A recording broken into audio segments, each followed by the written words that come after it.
PTK, masih bersama Ketua Umum Persatuan Guru Republik Indonesia PGRI, Bu Unifah Rosidi, dan Ketua Pemilu DPR, Pak Saiful Huda. Pak Saiful, kalau kita lihat bagaimana aspirasi dari masyarakat, khususnya dari guru honorer, tadi juga sudah disampaikan oleh Bu Uni, ada belasan ribu yang sampai saat ini menyatakan pendapat mereka.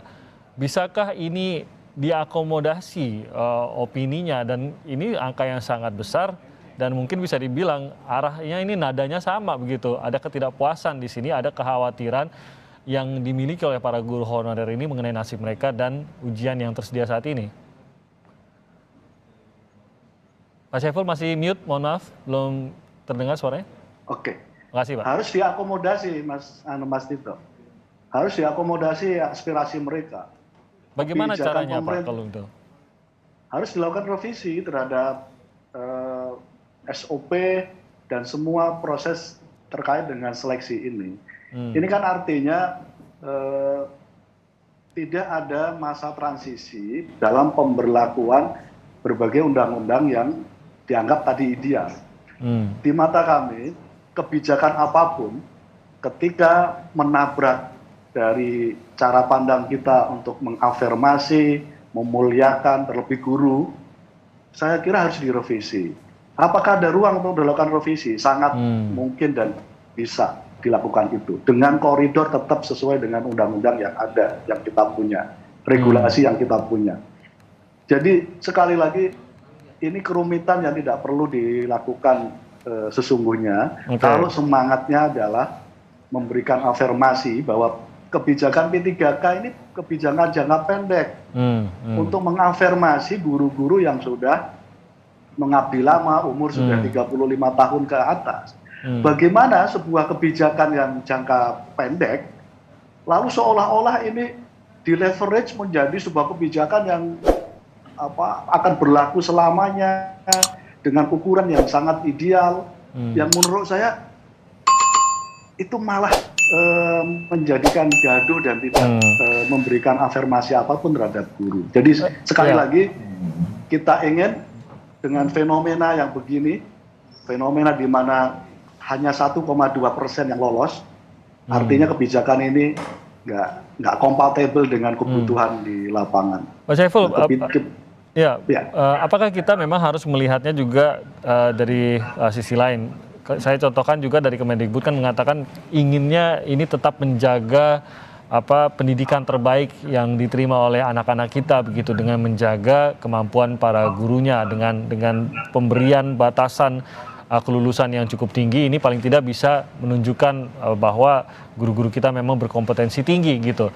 Nah, ada keinginan di satu sisi kan itu bisa memberikan pendidikan terbaik kepada anak-anak, tapi kemudian ada realita juga, apakah memang itu realistis. Dan di sisi yang lain tentu saja ya ada sisi di mana ini juga dibuat sebenarnya untuk menjamin kesejahteraan para guru honorer, dan tampaknya kalau hanya 1% lebih yang bisa menembusnya, ya tidak tercapailah tujuan ini gitu. Nah, mencari keseimbangan antara semua ini bagaimana caranya, Pak Saiful? Cara pandang itu saya setuju bahwa Kemendikbud punya cita-cita untuk mendapatkan guru yang terbaik.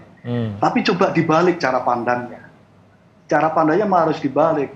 Berapa lama negara, pemerintah pernah berpihak terhadap guru gitu. Kita sudah lama absen untuk berpihak terhadap guru gitu. Karena itu cara pandangnya hari ini kita berikan keberpihakan itu kepada guru, baru kita nuntut kualitas, mutu, kompetensi guru itu kita naikkan gitu. Jadi jangan dulu tiba-tiba diperketat semua regulasinya, model seleksinya, disaring sebagus-bagusnya mendapatkan guru. Ini nggak fair menurut saya. Ini nggak fair. Semangatnya semestinya harus dirubah. Negara dan pemerintah sudah lama melupakan guru, posisi guru.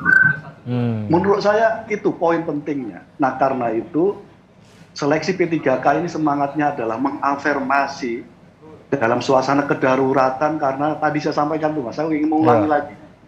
Karena sudah lama nggak pernah ada rekrutmen guru, guru juga akhirnya menerima skema P3K yang tadinya ini termasuk yang ditolak karena maunya PNS, bukan jalur P3K, dan seterusnya itu. Ini kompromi gitu. Jadi ini kalau saya nyebutnya politik pendidikan pada ruang kompromi gitu. Jangan diasumsikan ini dalam suasana normal, pemerintah sudah pernah berpihak. Ini suasana pemerintah belum berpihak, lama, absen gitu. Ini justru melihatnya dari sudut pandang seberangnya begitu, Pak Saiful ya, bukan menguji guru yang lolos baru diberikan haknya, tapi berikan dulu haknya, barulah coba diberikan kompetensinya apakah memadai begitu. Mungkin kira-kira sederhana ya Pak Saiful ya. Ini yang belum. Kira-kira begitu. Nah karena itu semangatnya begini. Kita sudah absen lama, tidak negara pemerintah ini untuk ngurusi guru. Beri afirmasi, karena mereka guru itu panggilan jiwa. Gampang Mas, kalau soal meningkatkan potensi dan kualitas dan mutu guru itu. Ajari, bikin proses pelatihan dan pendidikan efektif, mereka akan melaju kencang untuk menjadi guru yang terbaik untuk siswa-siswanya di tempatnya masing-masing. Iya, iya. Saya ke Bu Uni, setujukah Bu Uni Anda lebih tahu lagi sebenarnya bagaimana psikologi seorang guru, dorongan dari seorang guru terhadap bagi para murid-muridnya dan lain-lain. Setujukah bahwa memang tidak semata-mata mengenai bagaimana kompetensi akademis dari guru itu sendiri, tapi ada banyak faktor lain yang bisa mendorong seorang guru untuk bisa menjadi guru yang kita harapkan, yang diharapkan juga oleh Kemendikbud? Saya setuju sih, tapi malah saya mendukung penuh. Karena gini, mereka ini cara pandangnya adalah cara pandang yang mereka berhak menentukan apa saja tanpa memperhatikan ataupun abai terhadap kewajiban mereka terhadap pembinaan guru. Jadi mereka ini dituntut untuk meningkatkan kompetensinya, harus kompeten, dibayarnya mohon maaf itu 230.000. Jadi nggak bisa. Jadi kualitas dan ketersediaan guru adalah dua hal yang harus ada di negeri ini. Nggak bisa dengan cara mengatakan bahwa Anda itu nilainya jelek, jadi Anda nggak berhak menjadi guru. Saya mau tanya, kalau guru bukan sumber utama pembelajaran dengan bahan ajar yang banyak, sebenarnya apa yang disebut didengung-dengungkan bahwa guru tidak bisa diganti oleh teknologi? Yaitu adalah spiritnya, kehadirannya, membimbing dan membesarkan hati anak-anak kita, memerdekakan alam pikir. Itu yang bolak-balik dikenakan kementerian. Lalu kenapa sekarang dilihatnya sekarang sangat sangat netistik, sangat akademik?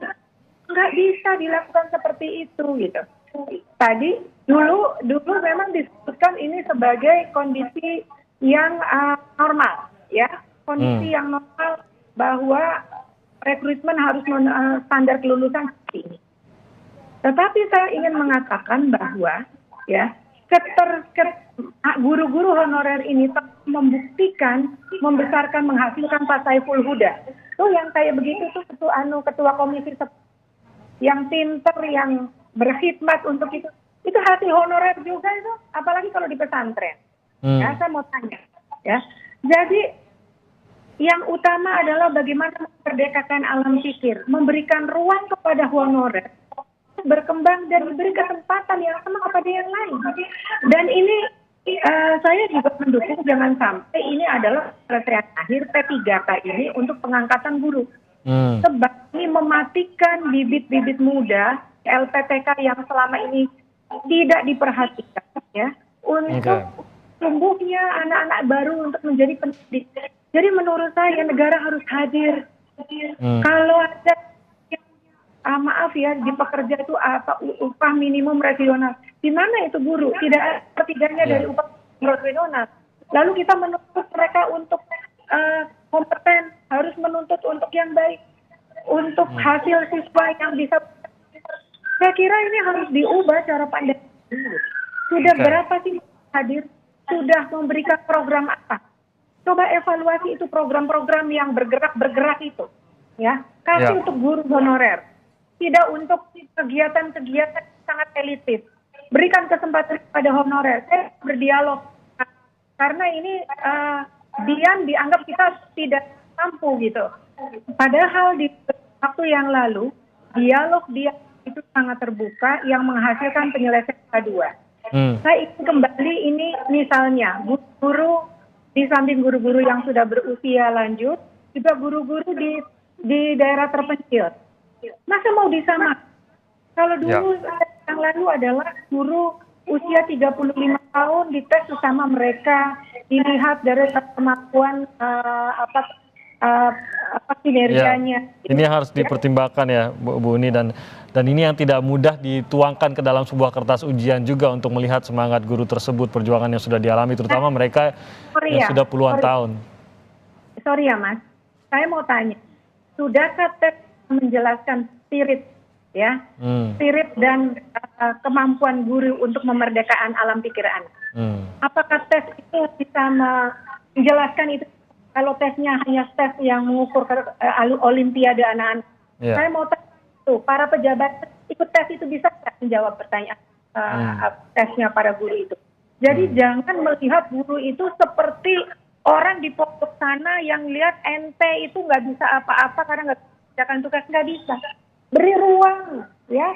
Saya itu saya mohon banget gini ya, memang diperbaiki, diajak saya siap dialog untuk menyelesaikan persoalan ini, dan saya percaya Pak Cahyo, Pak Menpan itu orang baik mau mendengar dialog kita, karena dahulu juga mereka mendengar dialog-dialog akhirnya mendapatkan formula terbaik. Oke, ini pernyataan lagi berarti dari Bu Uni bahwa siap berdialog untuk memperbaiki hal ini. Pak Saiful, sebagai penutup juga mungkin ini menarik juga kalau melihatnya ternyata kita harus bisa juga melihat momentum ini, apa yang sudah dilakukan oleh pemerintah ini sebenarnya seharusnya bisa menjadi sesuatu yang memotivasi, begitu Pak Saiful ya. Ada kesempatan khususnya bagi guru yang tidak lagi bisa ikut ujian ASN, berkesempatan di P3K ini, dan jangan sampai justru mematahkan semangat guru, merasa ada harapan tapi karena berbagai persyaratan yang tadi sudah diungkapkan akhirnya justru mematahkan semangat. Anda percaya justru ini harusnya disediakan kepada guru, dan percayalah bahwa nanti guru itu justru akan semakin termotivasi pada saat mereka sudah mendapatkan yang menjadi hak mereka, begitu Pak Saiful ya? Betul, sekali lagi mendekati guru tidak bisa cukup dengan cara teknokratis, mengukur segalanya dari angka dan data. Sekali lagi ini butuh keterlibatan hati, butuh keterlibatan keperpihakan, afirmasi.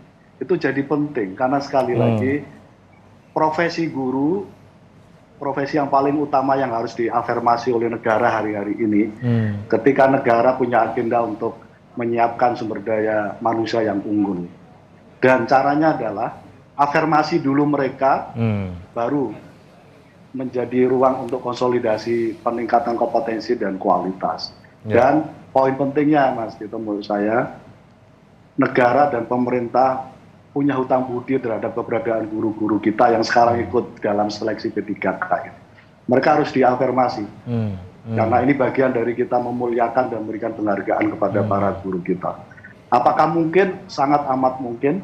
Apakah bisa? Sangat amat bisa. Duduk bersama, sampaikan semua apa yang menjadi keprihatinan seleksi pertama ini, dan jadikan itu sebagai pelajaran terbaik, dan lalu dilakukan revisi berbagai undang-undang dan ketentuan yang sekarang berlaku. Ya, itu juga tidak tertuang di kertas ujian bagaimana kontribusi puluhan tahun guru-guru tersebut, dan sudah murid-muridnya tadi sudah ketemu di kota dan kabupaten, sudah memiliki pekerjaannya masing-masing, tidak tertuang dalam ujian ini juga. Ini yang mungkin harus bagaimana kita bisa membacanya. Saya mau berterima kasih pada Ibu Uni, terima kasih sudah bergabung bersama kami. Pak Saiful juga terima kasih. Doa kami semoga dalam kondisi sehat. Pak Saiful, saya yakin ini juga dititipkan oleh para guru-guru honorer untuk disampaikan kepada pemerintah dalam rapat-rapat yang Pak Saiful jalankan di DPR. Terima kasih banyak sekali lagi Pak Saiful Huda, Ketua Komisi 10 DPR RI, dan juga Ibu Unifah Rosidi, Ketua PGRI, sudah bergabung bersama kami pagi hari ini. Sehat terus.